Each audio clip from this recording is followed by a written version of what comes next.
Assalamualaikum warahmatullahi wabarakatuh. Simpang siur berita ini di mana-mana. Bolehkah perempuan haid dan nifas keramas? Apakah haram? Apakah makruh? Jawabannya ternyata kalau keramas saja maka diperbolehkan. Sebenarnya ini semua berawal daripada suatu makalah.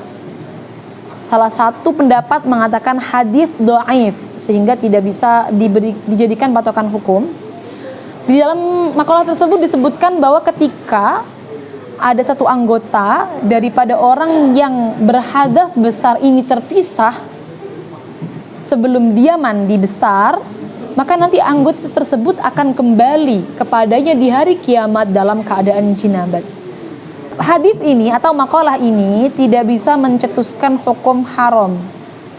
Ini hanya sebatas sunnah bagi perempuan untuk tidak menghilangkan anggota tubuhnya dalam keadaan haid. Maksudnya adalah semisal potong kuku atau potong rambut atau merontokkan rambut dengan cara bersisir. Kalau memang sisiran dia yakin akan merontokkan rambut, maka berarti kegiatan ini menyalahi kesunnahan. Pol-polnya hukumnya adalah makruh, tidak sampai haram. Jadi teman-teman sekalian jangan khawatir. Keramas boleh dilakukan dalam keadaan haid atau nifas. Silahkan keramas. Semisal tetap ingin melakukan kesunahan, maka ketika keramas jangan sampai melakukan gerakan-gerakan yang bisa merontokkan rambut. Kalau memang tidak bisa dihindari harus merontokkan rambut, ya maka berarti tidak masalah. Dia berarti tidak melakukan kesunahan. Atau mungkin hanya sebatas melakukan kemakruhan, tidak sampai melakukan perkara yang haram. Kalangan wanita di berbagai desa dan daerah memang sudah menjamur seperti ini. Kalau semisal dalam keadaan haid, rambut yang rontok dikumpulkan. Kalau sisiran harus dikumpulkan.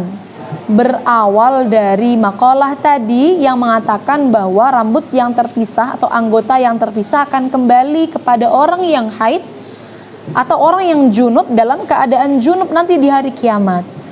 Ternyata kalau kita lihat daripada hukum fikihnya, apakah harus mengumpulkan seperti ini? Jawabannya adalah untuk perempuan mengumpulkan rambut dan memendamnya itu bukan karena haid saja. Dianjurkan mengumpulkan rambut yang rontok dan memendamnya sekira tidak terlihat oleh orang-orang yang bukan mahramnya, baik dalam keadaan haid ataupun tidak dalam keadaan haid, dalam keadaan suci. Jadi mengumpulkan rambut tidak haid ataupun haid itu dianjurkan dalam syariat. Tapi kemudian setelah dikumpulkan dipendam atau ditaruh di tempat sekira tidak terlihat oleh orang-orang yang bukan mahramnya, lelaki yang bukan mahramnya. Nah, yang salah kaprah lagi biasanya setelah dikumpulkan kemudian ikut dimandikan ketika mandi besar. Ini tidak ada keharusannya, bahkan sunnah pun tidak. Yang harus dibasuh saat mandi besar bukan yang sudah terlepas, tetapi yang menempel di tubuh. Jadi kalau rambut rontok saat haid tidak perlu kita bawa ketika mandi besar untuk kita sucikan, tidak perlu. Cukup kita kubur agar tidak terlihat oleh laki-laki yang bukan mahramnya. Sekian dari kami, kurang lebihnya mohon maaf. Wassalamualaikum warahmatullahi wabarakatuh.